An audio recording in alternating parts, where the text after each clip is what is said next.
My name is Doctor Alani Gelb. For 17 years, I was a senior oceanographer with the National Oceanic and Atmospheric Administration, better known as NOAA. I mapped the seafloor. I studied hydrothermal vents. I was a scientist, a civilian, a woman who believed in peer-reviewed data and the steady, incremental march of human knowledge. I now live in a small, anonymous house in a town that doesn't matter, under a name that is not my own. I have not seen the ocean in 20 years. I can't. The sight of it, the vast, blue, indifferent expanse of it, brings on a panic so profound I cannot breathe. I'm recording this testimony today, on the 20th anniversary of the event, because I have learned that the United States Navy is dispatching a new, deep-submergence vehicle, the Trident, to the same coordinates we were mapping in 2002. They are calling it a deep-sea salvage and recovery exercise. That is a lie. They are not going to salvage anything. They are going to see if the prisoner is still missing. And someone needs to be on the record. Someone needs to tell the world what we found down there, in the deepest, darkest, most inaccessible place on Earth. I keep this recording equipment in a lead-lined box in my basement. That's probably paranoia, a pointless affectation. But after what I've been through, a little paranoia feels like a healthy survival instinct. My hands are steady as I operate the controls, but there is a tremor deep inside me, a low-frequency vibration of a fear that has never gone away. They told us what we saw was a state secret, a matter of grave national security. They debriefed us for weeks in a windowless room at a secure facility in the Virginia countryside that was probably owned by the CIA. They were polite, professional, and utterly terrifying. They didn't threaten us. They just explained. They explained that our careers, our pensions, our very ability to exist in the modern world were contingent on our absolute and total silence. My internal baggage is not guilt. I didn't create the thing we found. My baggage is the burden of knowledge. The knowledge that humanity is not alone at the top of the food chain. The knowledge that we built a cage for something we couldn't kill, and that for the last 20 years, that cage has been empty. I'm breaking my silence now because of that press release about the USS Trident. It was a small article buried on page 12 of a naval acquisitions journal. But the coordinates they listed for the exercise, they were a perfect match. They are going back. Which can only mean one thing. Something has happened. Another ship has gone missing. Another deep-sea cable has been mysteriously cut. Another one of their SOSUS listening posts has picked up a sound that isn't supposed to exist. The monster is stirring again, and they are sending a new team of jailers to check the cell. The world needs to know what we found at the bottom of the Philippine Trench. They need to know about the wreck that was bigger than any submarine ever built. They need to know why a military vessel designed for war had no weapons, no torpedo tubes, no missile hatches. And they need to know why, instead of a command center and an engine room, its entire interior was a single, massive, supermax prison cell. They need to know that the hole in its side was not from a torpedo. It was torn open from the inside. The official report on our expedition, the one that was released to the public, states that we suffered a catastrophic failure of our multi-beam sonar array, resulting in corrupted data and a premature end to the mission. That is a lie. A neat, tidy, and comprehensive lie. The truth is down there, 7 miles deep. A monument to a secret so terrible the Pentagon has spent half a century trying to forget it exists. The truth is a shipwreck. But the wreck wasn't a tomb. It was a prison. And the prisoner is gone. I was 38 years old at the top of my professional career, and I still believed that the deepest parts of the ocean held nothing but cold and darkness and pressure. That was my first mistake. Our journey to the anomaly began like any other scientific expedition. It was a journey of logistics, of grant proposals, of checklists. It was a journey to the other side of the world, to the deep, warm waters of the Pacific. Our vessel was the RV Odyssey, one of NOAA's premier research ships. A beautiful, ugly, brutally functional ship, 220 feet of floating laboratory, packed to the gills with the most advanced oceanographic equipment in the world. Our mission, funded by a joint grant from the National Science Foundation and the Office of Naval Research, was a simple one: to conduct a high-resolution bathymetric survey of a previously unmapped section of the Philippine Trench. It was pure science, blue sky research. We were simply trying to fill in a blank spot on the map. There was no hint of the darkness we were about to stumble into. The journey was long and monotonous. We sailed from Honolulu, a multi-week transit across the vast, empty expanse of the Pacific. The sensory experience of a long sea voyage is one of hypnotic repetition. The endless, deep blue of the water, the vast, empty bowl of the sky, the constant, gentle rocking of the ship, a cradle that never stops, the steady, low thrum of the diesel engines, a sound that becomes the background music of your life, a sound you only notice when it stops. Our world shrank to the confines of the ship.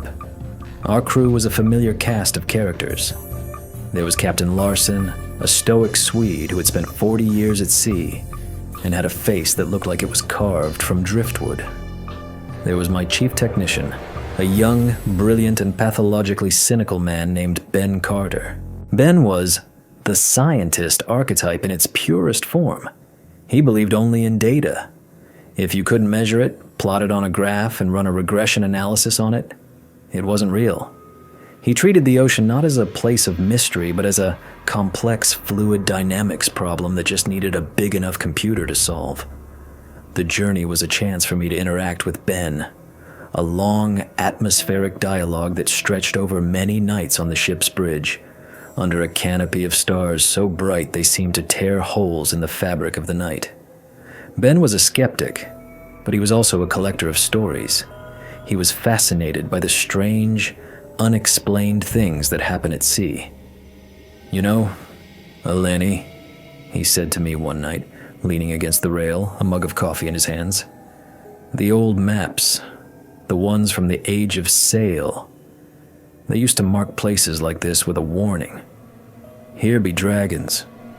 We laugh at that now. We call them superstitious. But what if they weren't? What if they were just literal?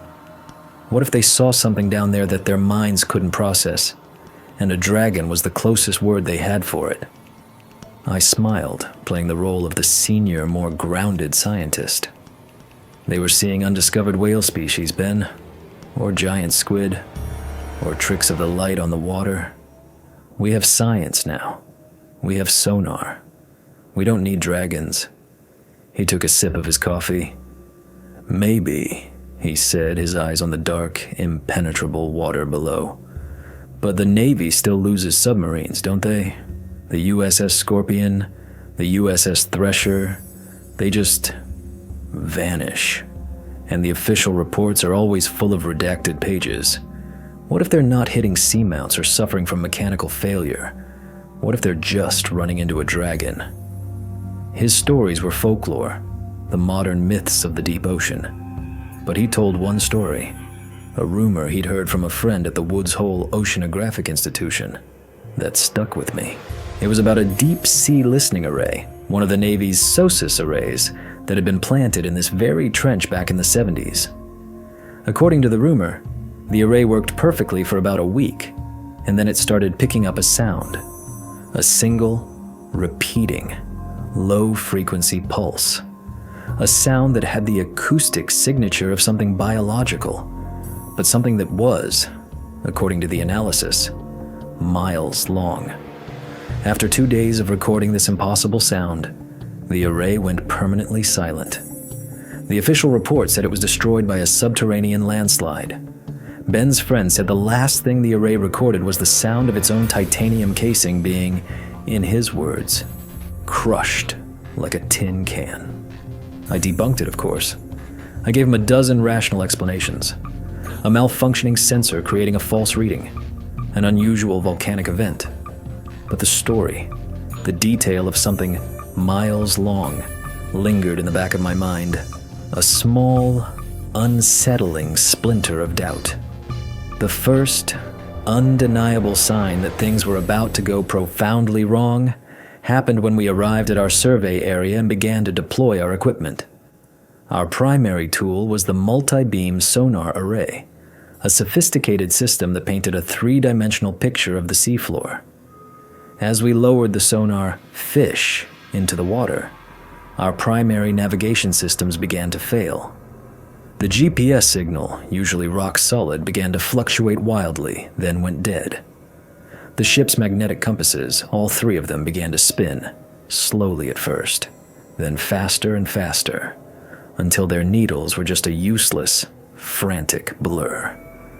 Captain Larson was baffled. "I've never seen anything like it," he said, his voice a low, worried rumble. "It's like we've sailed into a magnetic dead zone." Ben was ecstatic. "It's a magnetic anomaly. A massive, previously undiscovered metallic ore deposit on the seafloor. This is huge, Alani. We're going to be famous." He was already dreaming of the scientific papers he would write. I was less certain. The anomaly was too powerful, too localized. It felt wrong. But we pressed on. We had inertial navigation, and we were here to map the bottom.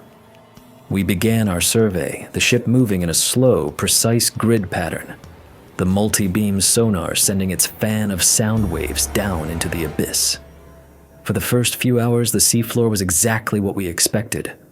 A vast, abyssal plain of mud and silt, sloping gently down into the deeper parts of the trench.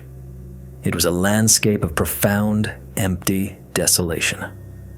And then, the first anomaly appeared on Ben's screen. It was a single, massive, and impossibly geometric object lying on the seafloor at a depth of nearly 7 miles. Far, far deeper than any natural rock formation should be. "What in God's name is that?" I whispered, leaning over his shoulder.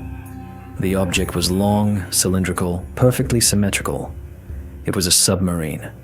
A massive, colossal submarine, half buried in the silt, in a part of the ocean where the pressure was over 16,000 pounds per square inch. A pressure that should have crushed any man-made object into a ball of scrap metal. But there it was, impossibly intact. The gates of the deep had opened, and they had revealed something that was not supposed to exist. Our destination, this isolated patch of ocean, felt like it had been holding its breath, waiting for someone to finally find the terrible secret it was hiding. The discovery of the wreck threw the Odyssey into a state of controlled chaos. The sonar image on Ben's screen was the center of our universe. We stared at it, a group of scientists confronted with an object that defied every known law of naval engineering and material science. The thing was immense, far larger than any submarine ever built. From the sonar readings, we estimated its length at over 800 feet, nearly twice the size of a modern Ohio-class ballistic missile submarine, and its depth, 7 miles down. The pressure at that depth is so extreme, it would turn a human body into a thimbleful of liquid. A military submarine would be crushed into a pretzel at less than half that depth. This thing was built of materials we couldn't even imagine. Our first assumption, the only one that made any logical sense, was that it was a lost, top-secret Soviet prototype from the height of the Cold War. A Typhoon class on steroids, a monster sub that had suffered a catastrophic failure during a deep-diving test and had been lost to the abyss, its existence denied by the Kremlin. This was the most rational explanation, and it was our duty, as both scientists and as American citizens, to investigate. The process of arriving at the anomaly, of making first contact, was slow and deliberate. The site was 7 miles straight down. The only way to get there was with our ROV. Our remotely operated vehicle was a machine named Hades, a marvel of modern engineering.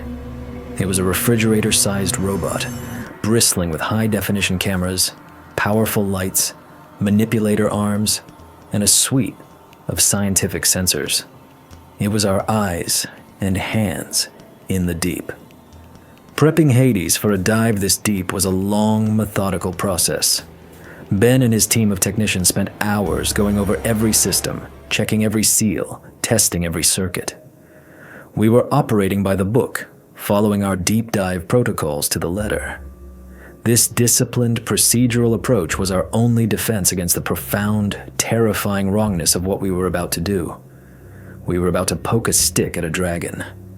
The deployment of Hades was a tense, quiet affair. The massive A-frame crane on the Odyssey's stern lifted the ROV from its cradle and swung it out over the dark, churning water. For a moment, it hung there, a bright yellow metal beast suspended between our world of air and light and the world of darkness and pressure below. Then, with a soft splash that seemed impossibly loud in the tense silence, it was in the water. The dive itself took hours. Hades descended at a controlled pace, its powerful thrusters pushing it down into the crushing blackness. We were all gathered in the ROV control room, a small, dark space filled with the glow of monitors. The room was our bubble, our spaceship, our only link to our robotic proxy in that alien world. The main screen showed the view from Hades' primary camera, a steady descent through a blizzard of marine snow, the constant, gentle rain of organic detritus from the surface world. As we descended, the wrongness of the environment began to assert itself. The magnetic anomaly we had detected on the surface grew stronger. The ROV's own compass began to spin uselessly. The water temperature, which should have been just above freezing at this depth, was warmer. Not by much, just a few degrees, but it was a discrepancy that had no scientific explanation. The water itself seemed off. The quality of the light from the ROV's powerful lamps seemed to be absorbed, to be dampened by the water, casting short, muted beams into a darkness that felt absolute and hungry. I felt that same irrational sensation I'd felt on the surface. The feeling of being watched. Not by a creature, but by the ocean itself. A feeling that we were intruding into a place that was ancient and aware and deeply hostile to our presence. After nearly 3 hours of descent, Ben's voice, tense and quiet, cut through the silence of the control room. I have it. Bottom contact. We're about 100 meters off the seafloor. And, oh my God. He brought the ROV's descent to a halt. He slowly panned the camera. And there it was. It wasn't just an object on a sonar screen anymore. It was real. The lights of Hades cut through the eternal darkness and fell upon a wall of metal. It was vast, a curved, black cliff face rising from the silt of the seafloor. We were looking at the side of the submarine. It was covered in a thin layer of silt and a strange bioluminescent fungus that pulsed with a soft, sickly green light. But underneath, the hull was a smooth, matte black, made of a metal that didn't seem to have a single spot of rust or corrosion on it. This was our direct contact with the past tragedy, with the wreck itself. We flew Hades along the length of the hull, our cameras drinking in every detail. And the discrepancies, the things that didn't add up, began to accumulate. The first was the design. It was sleek, impossibly advanced, with no visible weld seams. It looked less like it was built and more like it was grown. The second was the lack of any recognizable military hardware. We flew the entire length of the port side. There were no torpedo tubes, No missile hatches, no conning tower. It was a weapon of war with no weapons. And then we saw the markings. They were not Russian. They were not Cyrillic. They were a series of strange, complex, geometric symbols etched into the hull, almost like a circuit diagram. They glowed faintly with the same green light as the fungus that grew on them. Ben zoomed in on one of the symbols. "I've never seen anything like that," he whispered. "It's not a language. It looks more like a warning label." We found a viewport, a thick, circular window made of a material that looked like smoked quartz. It was cracked, a spider web of fractures running through it, but it was still intact. This was our first glimpse inside. Ben maneuvered the ROV right up to the window, its lights piercing the darkness within. The cliffhanger, the single potent object that redefined the entire mystery, was what we saw inside. It was not a control room. It was not an engine room or a crew quarters. The entire vast interior of the submarine, as far as our lights could penetrate, was a single, massive, empty space. And in the center of that space was a cage, a colossal, heavily reinforced containment cell, built of the same black metal as the hull. Its walls were lined with the same glowing green symbols. The door to the cell was immense, a slab of metal that had to be 20 feet thick. It looked like a cell designed to hold a god, or a devil. And we realized, in a single, heart-stopping moment of collective dread, the truth. This was not a submarine. This was a transport. This was a prison. This was a paddy wagon built to move a single, unbelievably dangerous prisoner from one place to another, in the only place in the world remote and secure enough to do so. The bottom of the ocean. The revelation that the wreck was a prison sent a shockwave of stunned silence through the ROV control room. The concept was so alien, so far outside the realm of our scientific understanding, that our minds struggled to find purchase. A submarine prison, a mobile Alcatraz for a single, unknown entity. We stared at the image on the screen, the vast, empty interior, the glowing runes, the colossal, silent cell, and 1,000 frantic questions began to fire in our brains. Who built this thing? When? And the most terrifying question of all, what did they build it to contain? Our first night was not a passage of time, but a period of profound and terrifying reevaluation. We were no longer oceanographers studying a wreck. We were archaeologists who had stumbled upon a tomb, only to find that the tomb had been built to keep a monster in, not to honor the dead. We were all on edge, our professional calm shattered. The control room, once a place of quiet, focused science, was now a pressure cooker of fear and adrenaline. The false alarms began, our own overstimulated minds playing tricks on us. A flicker on one of the secondary monitors would make us jump, convinced we had seen movement inside the wreck. The low hum of the ship's electronics would seem for a moment to form a low, guttural word. Ben, ever the scientist, was the first to try and reimpose logic on the situation. "It's a containment vessel, obviously," he said, his voice a little too loud, a little too forced. For nuclear waste, or a biological agent, a doomsday weapon. That's what it has to be. A top-secret Soviet project to transport something incredibly dangerous. And it failed. He was building a cage of logic, a rational explanation to contain the impossible truth we were facing. But his explanation didn't account for the glowing runes, or the sheer, impossible scale of the cell. You don't build a cell that big for a vial of smallpox. The sounds became our next source of terror. Not sounds from the wreck, but sounds from our own equipment. The hydrophone on the ROV, which had been registering nothing but the faint, ambient hiss of the deep ocean, suddenly began to pick up a new sound. It was a faint, rhythmic, and deeply unnatural noise. A soft, wet, scraping sound. It was intermittent, coming and going, and it had no clear source.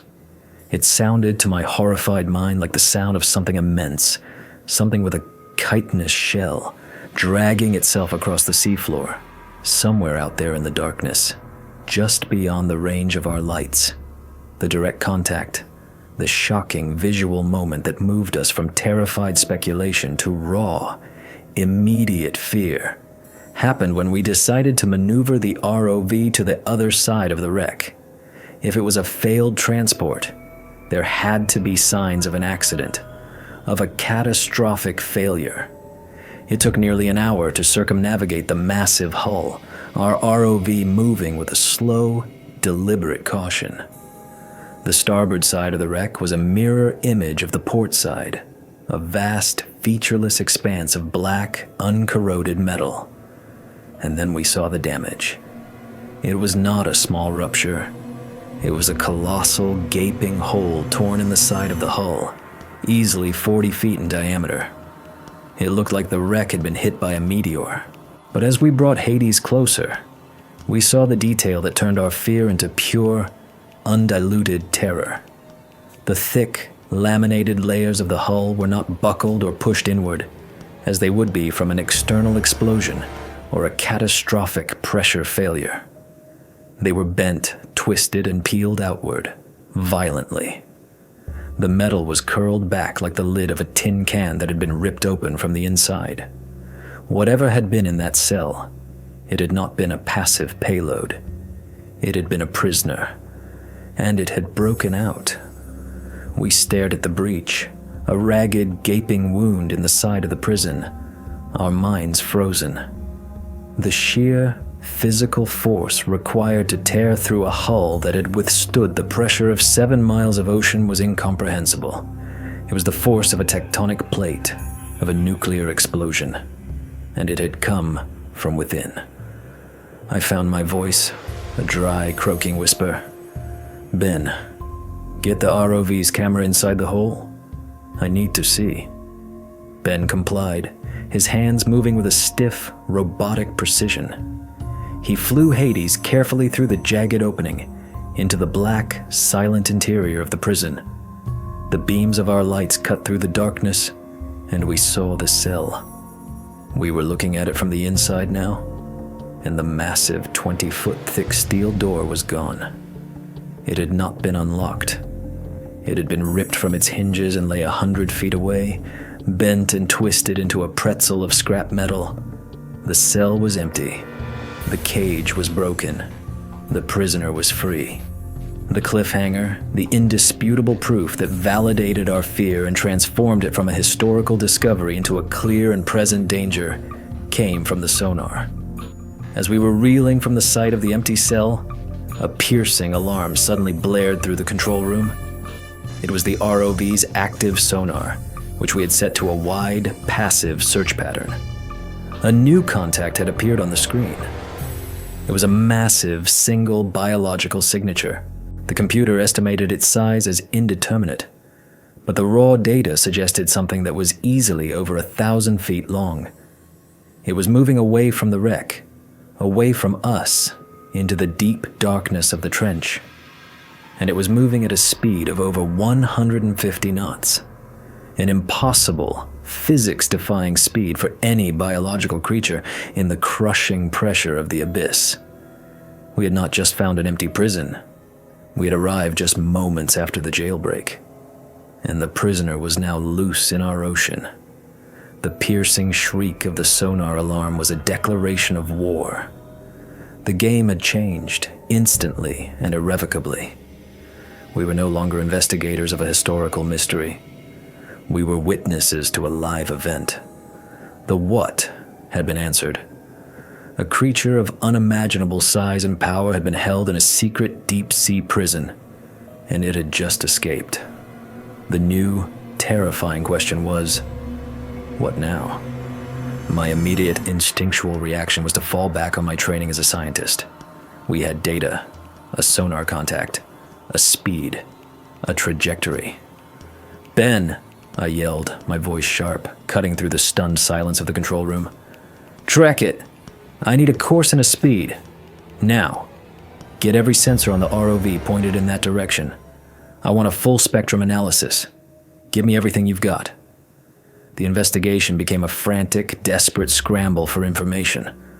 Ben's hands flew across his keyboard. His earlier cynicism burned away and replaced by the pure, focused adrenaline of a scientist confronting a paradigm-shattering discovery. He was no longer a skeptic. He was a believer. The sonar contact was a solid, undeniable fact, a beautiful, terrifying red slash moving across his monitor. 160 knots, he said, his voice a mixture of awe and terror. "It's not accelerating. It just is."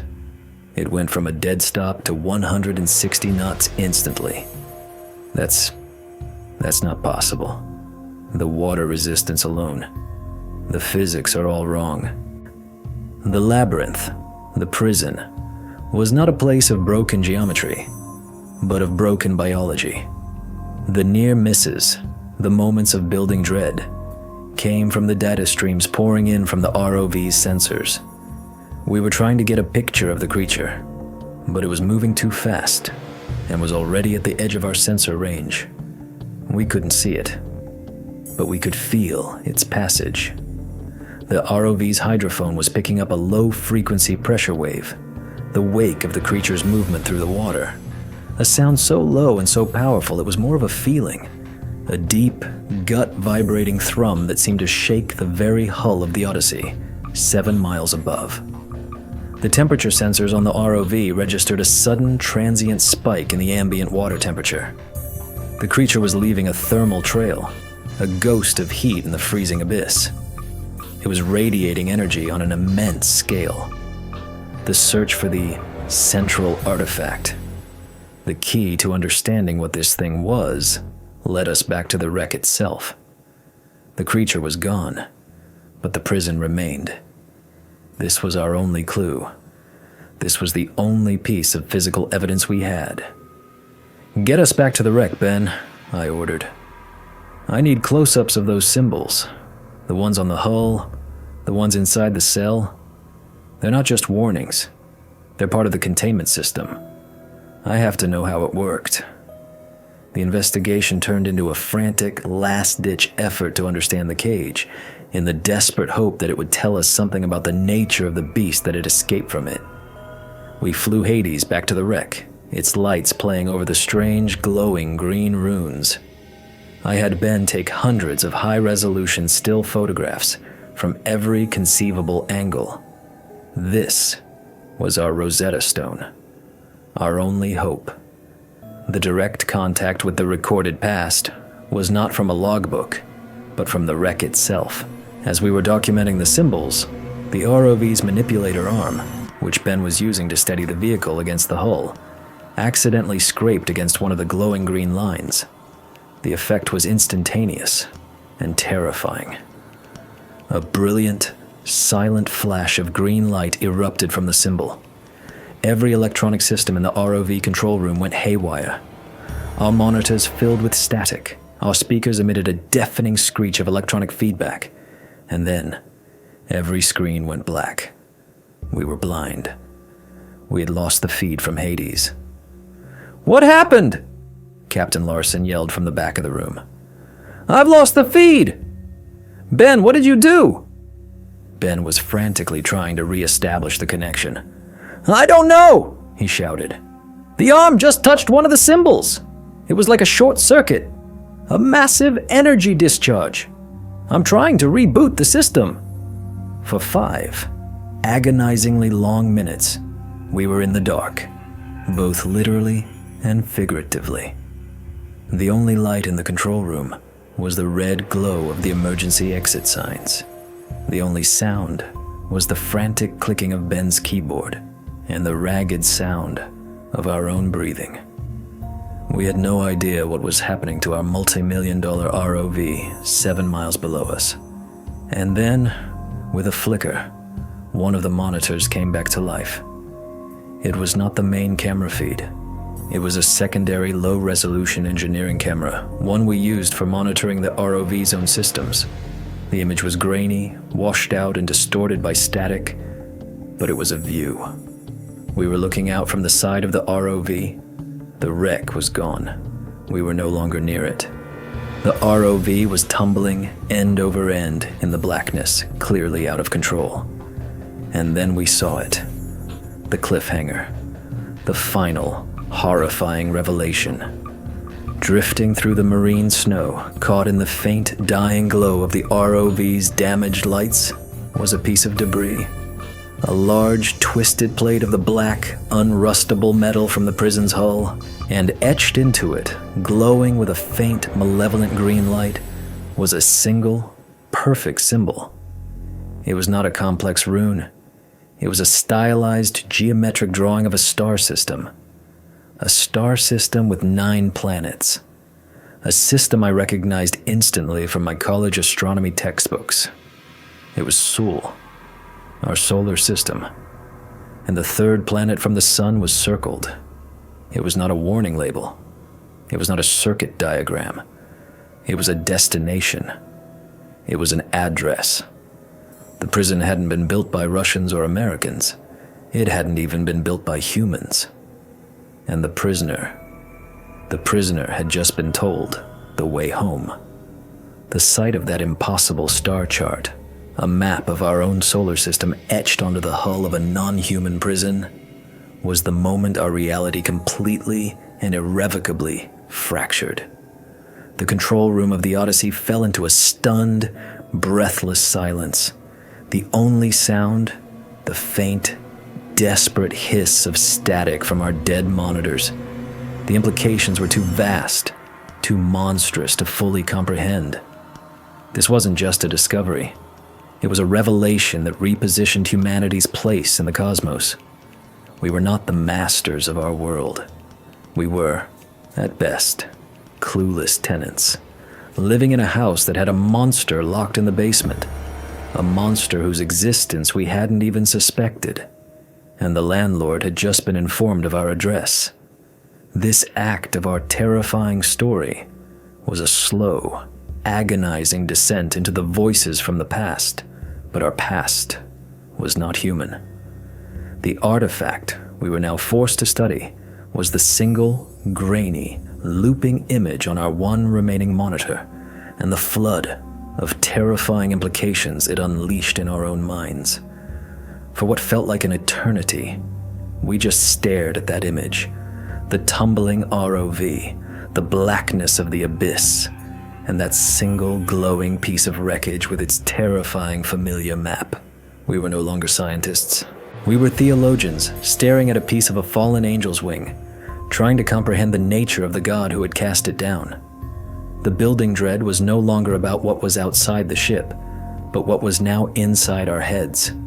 The certainties that had governed our lives, the laws of physics, the history of human technological development, the belief in our own species' primacy, had been systematically dismantled. We began to speak in low, hushed tones, as if afraid the very air might be listening.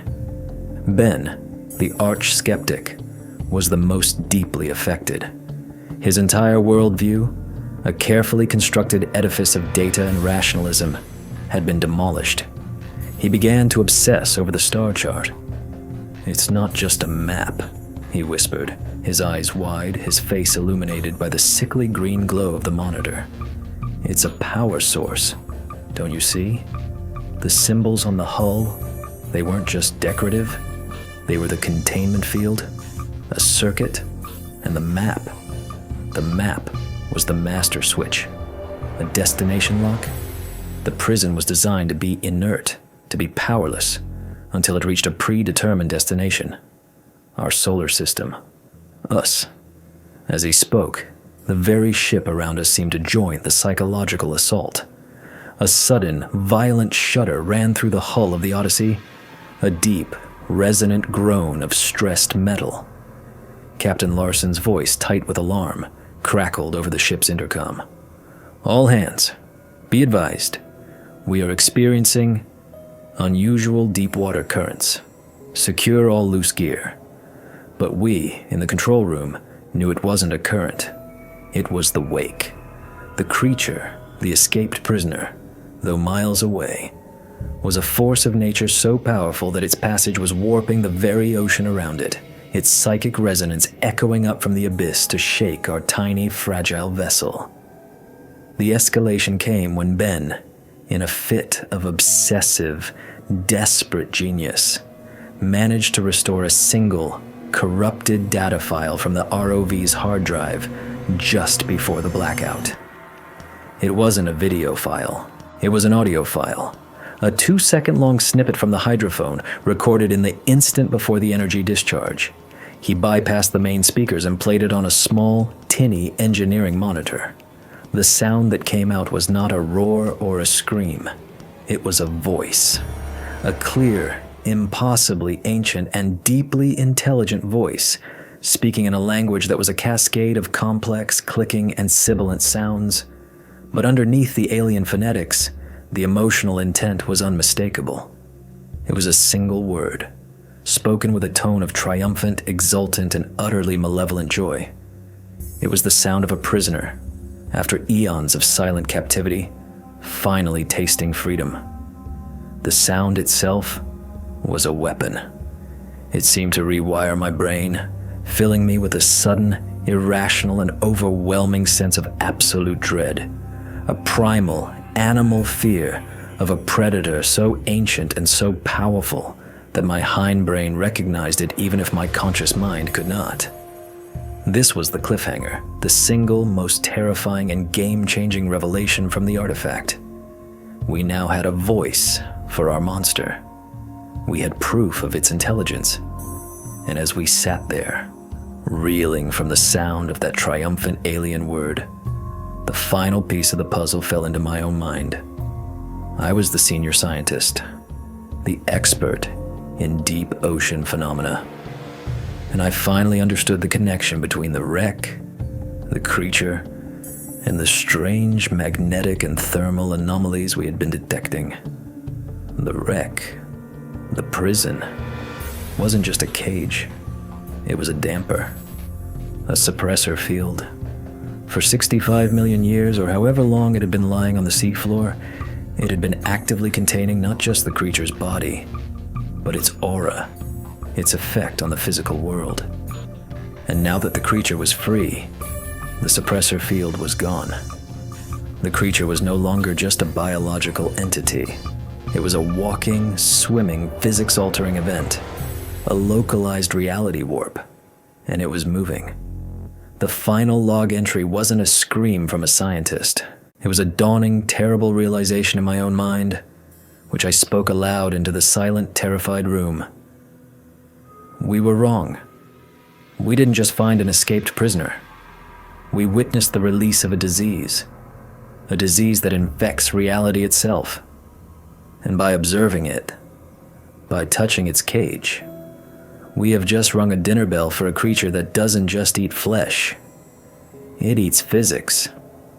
My final, terrible pronouncement that we had unleashed a physics-altering disease upon the world sucked the last remaining oxygen from the control room. The labyrinth, our personal hell, was now the entire Pacific Ocean.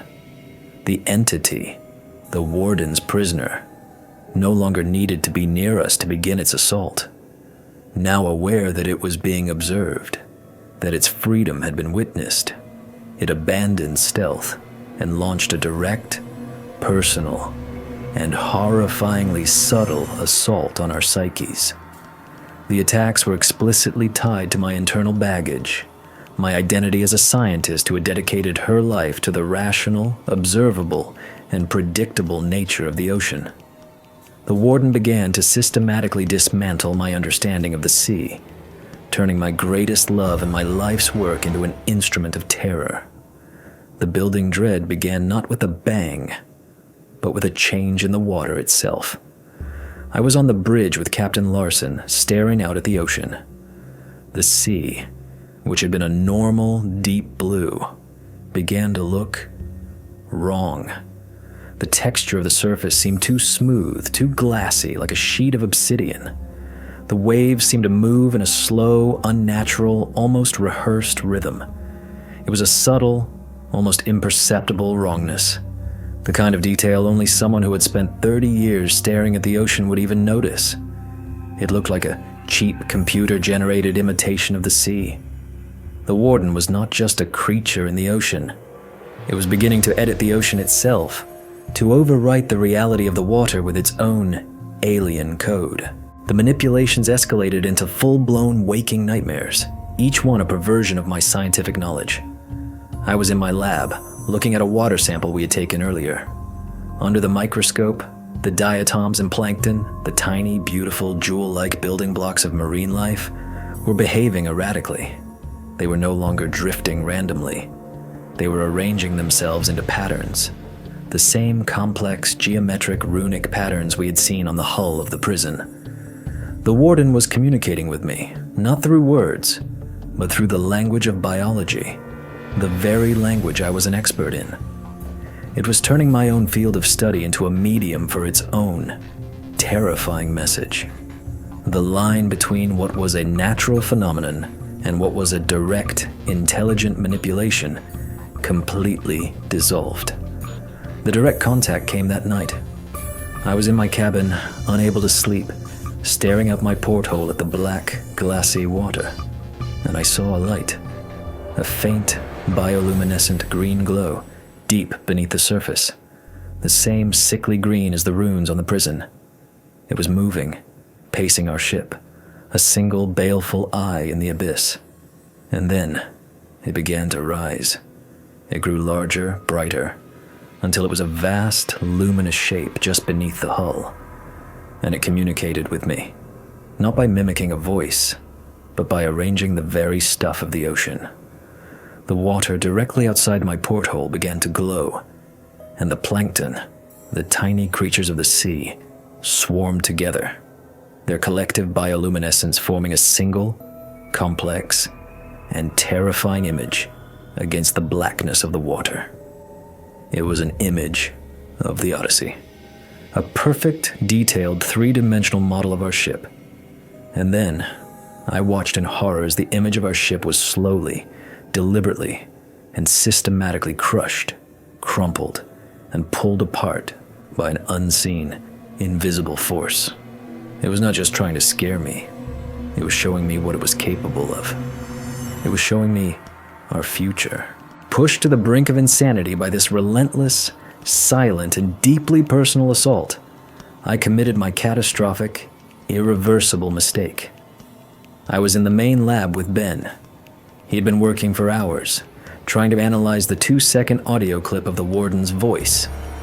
He was convinced that if he could break down the linguistic structure of the word, he could find a key, a clue to its nature.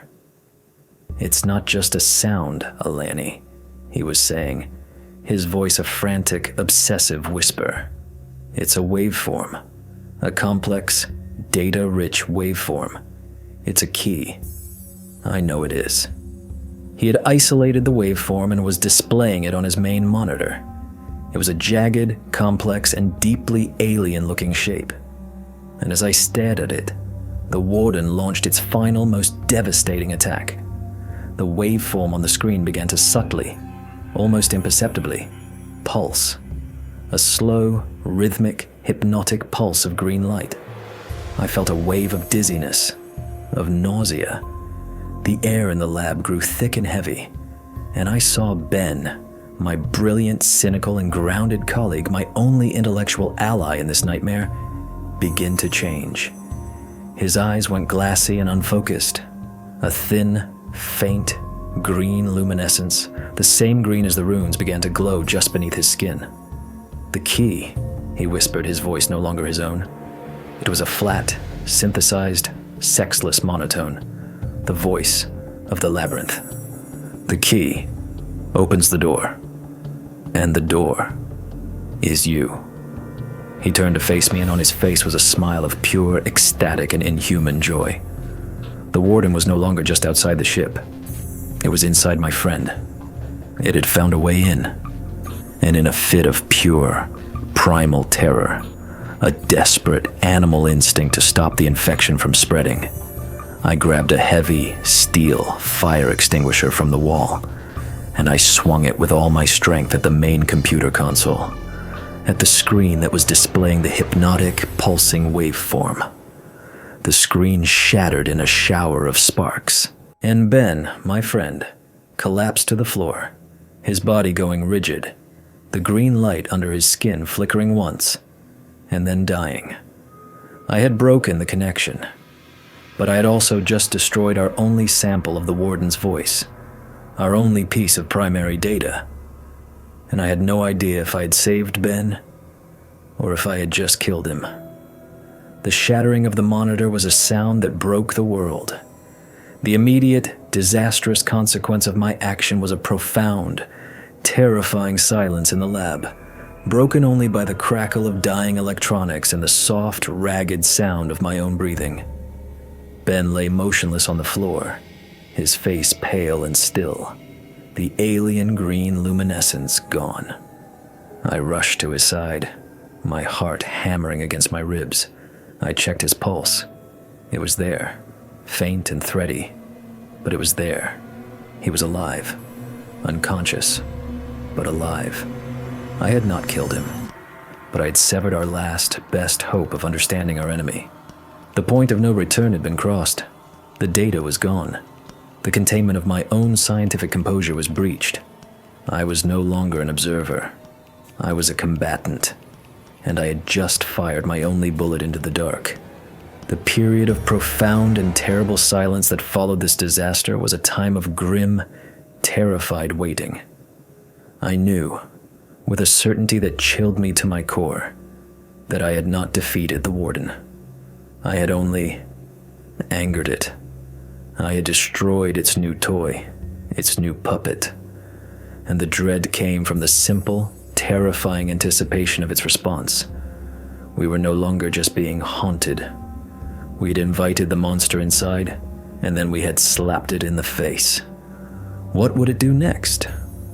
The warden's response was not subtle. It transitioned instantly from a campaign of psychological games to one of overt, overwhelming physical aggression. It was no longer a ghost in the machine. It was a tangible physical force in our world, and its weapon was the ocean itself. The sea around the Odyssey, which had been unnaturally calm and glassy, erupted into a violent, chaotic fury.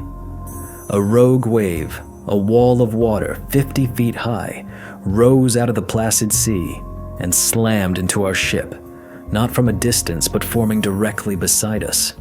The Odyssey was thrown onto its side, the sound of groaning, twisting steel, a deafening roar. In the lab, equipment tore loose from its moorings, crashing across the deck. I was thrown against a bulkhead, the impact stealing the air from my lungs. The ship's alarms, a cacophony of bells and sirens, began to blare. The warden was trying to sink us. It was trying to drag us down to its level. The direct, physical, and violent encounter with the anomaly was now a battle for the life of the ship. I managed to drag Ben's unconscious form out of the ruined lab and into the main passageway, where Captain Larson and the rest of the crew were fighting to save the vessel. The lights were flickering, cutting in and out, plunging us into intermittent strobes of darkness and emergency red lighting. The ship was being battered, not by a storm, but by a focused, intelligent, and malevolent force. Heavy objects, unsecured crates, and pieces of broken equipment were being thrown across the passageways by the violent lurches of the ship. It was a gauntlet of deadly, flying debris. We were forced to run, to hide, to crawl from one section of the ship to another, as the ocean itself, under the warden's direct control, tried to tear us apart. There were no other, secondary characters to die. The entire crew of the Odyssey was now a single, terrified entity, fighting for its collective life. The warden did not pick us off one by one. It was trying to kill us all at once, to drown us in the wreckage of our own ship. We managed to make it to the bridge. The scene was one of chaos. The windows were shattered and a torrent of cold seawater was pouring in. Captain Larson was at the helm, his face a mask of grim determination, his knuckles white as he fought to keep the ship from capsizing. And through the shattered windows, we could see it. The Warden was no longer just a light in the water. For a fleeting, terrifying moment, a part of it breached the surface. It was not a creature of flesh and blood. It was a thing of impossible, shifting liquid geometry. A wave that was also a claw. A vortex of black water that had a cold, green, intelligent light at its heart. It was the ocean itself, given form and malice. The cliffhanger, the moment of complete despair that crystallized into a cold, hard resolve, came when the engines died. There was a final, shuddering groan from the depths of the ship, and the low, reassuring thrum that had been the background music of our lives for weeks went silent. We were dead in the water. The emergency power was failing. The alarms sputtered and died. We were adrift, crippled, at the mercy of a creature that commanded the very sea around us. We were going to sink. We were going to die. And in the sudden, terrible silence of the dead bridge, surrounded by the wreckage of my scientific world and the terrified faces of the crew, I realized there was only one thing left to do. I wasn't going to run anymore. I wasn't going to hide. I was going to the source. But the source was not the creature in the water. The source was the prison it had escaped from. I had to go back. I had to get back to the wreck. I had to understand how to build the cage again. The decision to go back down, to descend into the abyss once more, was the single most insane idea of my life. The Odyssey was a crippled, sinking wreck. Our ROV, Hades, was lost. Its fiber optic tether snapped during the violent assault. We had no way to get back to the wreck, no way to reach the lair. My desperate preparation for this final confrontation was a frantic, desperate inventory of what little we had left. The ship was taking on water, listing heavily to port. Captain Larson and his crew were fighting a losing battle to keep us afloat, patching breaches, manning manual pumps. My lair was 7 miles down, and my only way to get there was a last, forgotten piece of technology in our hold. It was called the Deep Sea, a 2-person submersible, a tiny, spherical craft designed for shallow water observation. It was practically a museum piece, a relic from the 70s we sometimes use for coral reef surveys. Its maximum safe depth was rated at 2,000 feet. To take it into the Philippine Trench was not a suicide mission. It was just suicide. But it had its own independent power source. And it had 2 small, grappling manipulator arms. It was my only option. The journey to the lair, the preparation for this final, desperate dive, was a terrifying gauntlet. The ship was a death trap, the passageways slick with seawater, the emergency lights flickering and dying. Ben was still unconscious, being tended to by the ship's medic. I had to get to the submersible bay on the lowest deck, a section of the ship that was already beginning to flood. Captain Larson was against it. He thought I'd lost my mind. "You'll be crushed like a grape before you get a mile down, Doctor!" He yelled at me over the shriek of tearing metal. "It's a death trap!" "We're already in a death trap, Captain," I yelled back. "This is the only chance we have. I have to get back to that wreck. I have to understand the containment. It's the only way to stop this thing." He saw the look in my eyes, the cold, hard certainty of a person with nothing left to lose. He gave me a single, grim nod. He would buy me as much time as he could. The final guardian I had to face before I could even begin my descent was a puzzle of mechanics and rising water. The submersible bay was flooding with icy seawater. The launch mechanism for the deep sea was powered by the ship's main hydraulic system, which was now dead. The only way to launch it was to use the manual release levers, a complex sequence that required 2 people. But there was only me. I was alone, up to my waist in freezing water. the tiny yellow submersible bobbing in its cradle like a rubber duck in a hurricane. I had to use a combination of wrenches, pry bars, and my own dwindling strength to bypass the hydraulic locks. It was a race against the rising water and the failing integrity of the ship. Inch by inch, lever by lever, I managed to release the clamps. The final release was a massive, rusted lever that I had to throw with my entire body weight. It moved with a tortured groan, and the submersible was free. I scrambled into the tiny, cramped cockpit, sealed the hatch above me, and watched as the bay around me filled completely with water.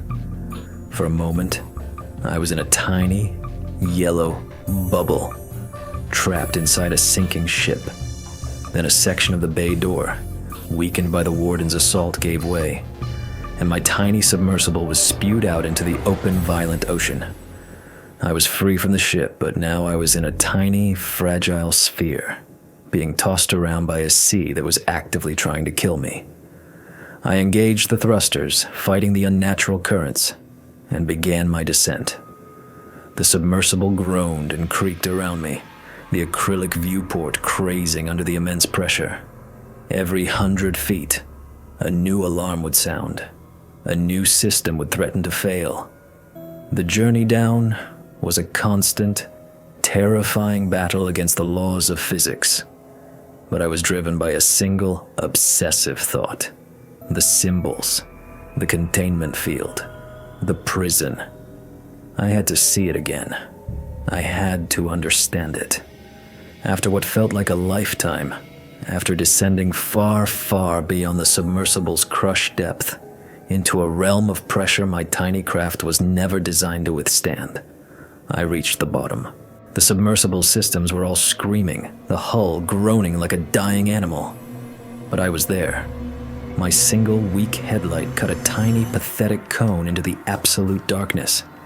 And in the distance, I saw it. The faint, sickly green glow of the wreck. The lair. I paused, took a final shuddering breath in the recycled stale air of my cockpit, and piloted my dying craft towards the prison. The act ends as I approach the wreck, my tiny yellow submersible a firefly next to a fallen god, the great, gaping, outward-facing hole in its side, a silent, screaming testament to the power of the creature. I was now, somehow, supposed to stop. My arrival at the wreck in the dying, groaning shell of the deep sea was not a triumph. It was the last, twitching act of a doomed man. The lair was exactly as we had left it, a vast, silent, and impossibly ancient monument to a cosmic failure. The rich, detailed, and terrifying description of the entity's presence was not in what I saw, but in what the wreck now represented. It was a broken cage, a shattered lock, and I, a primitive ape with a stone tool, had come to try and fix it. The sheer, insane arrogance of my mission was crushing. I piloted the submersible, its alarms now a constant shrieking chorus closer to the great gaping hole in the hull. The green, bioluminescent runes seemed to pulse with a slow, mocking rhythm, their light the only illumination in this eternal night. My ultimate confrontation was not with the warden itself, but with the ghost it had left behind. Its prison. I had to understand the lock. I maneuvered the tiny submersible through the jagged opening into the vast, silent interior. The great, empty cell sat in the center of the space, its door a twisted ruin of metal, a testament to the prisoner's power. My goal was simple. I had to get a sample, a piece of the material the cell was made of, a piece of the technology that had held a physics-altering god captive for millennia. It was my only hope.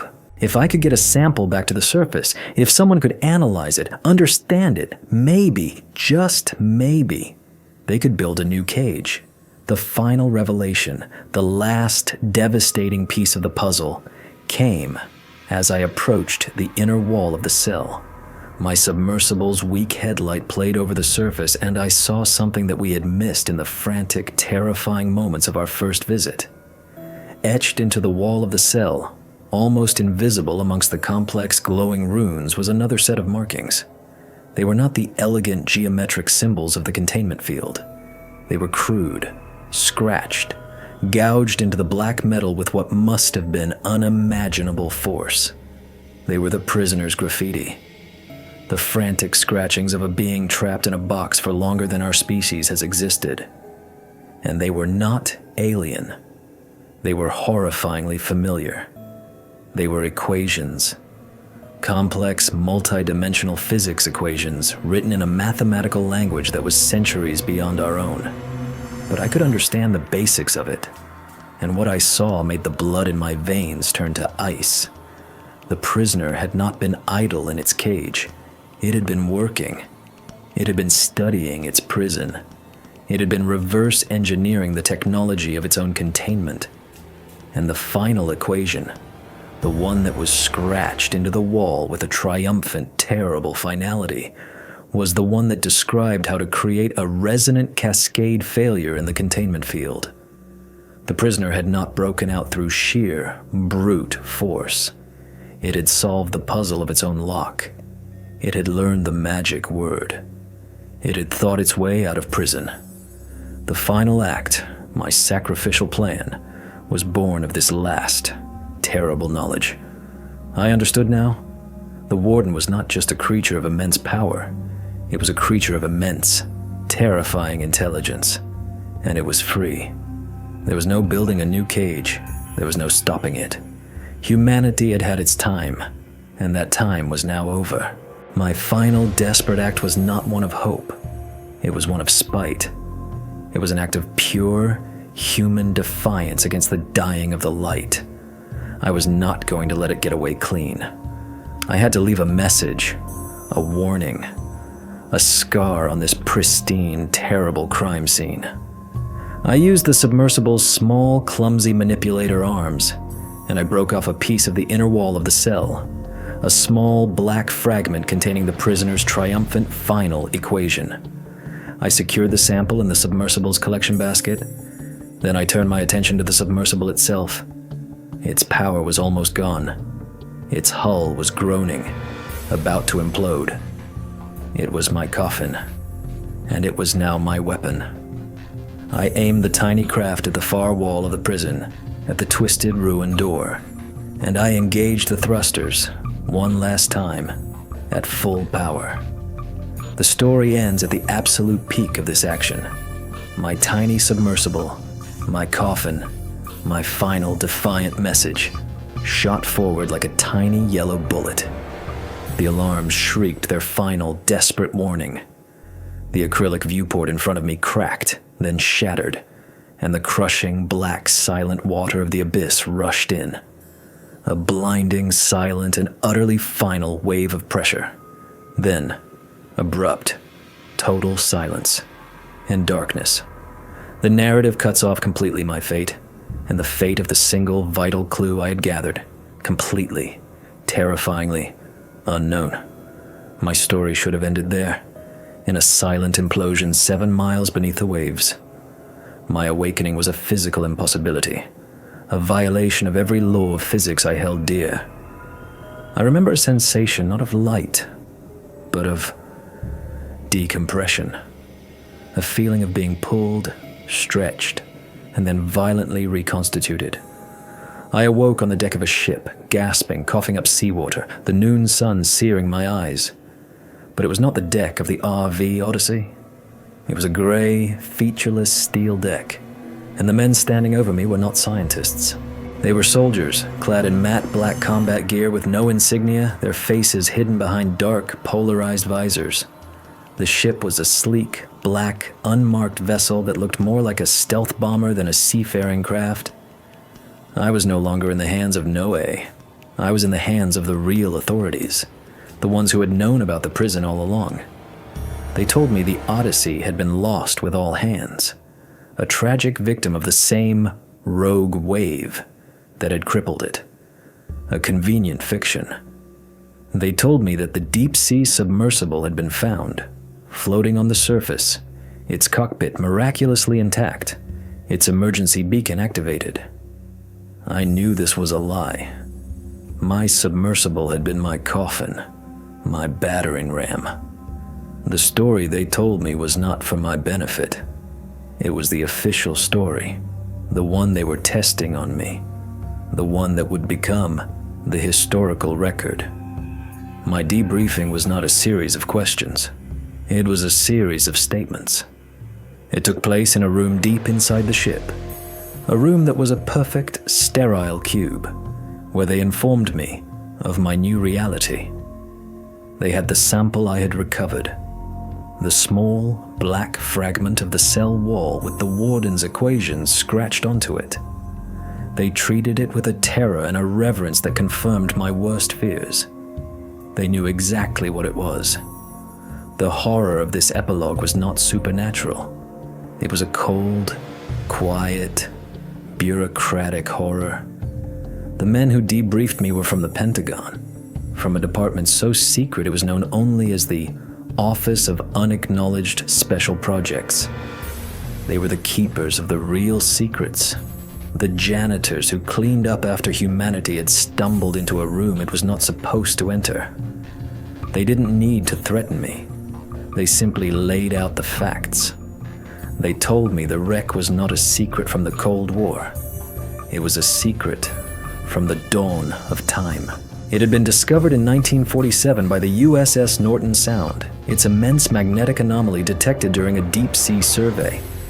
For over 50 years, a covert, multinational coalition, a secret organization operating under the protection of the Pentagon and other world powers, had been studying it. They called it Object Warden. Their mission was not to understand it, but simply to ensure that it remained undisturbed. They were the jailers.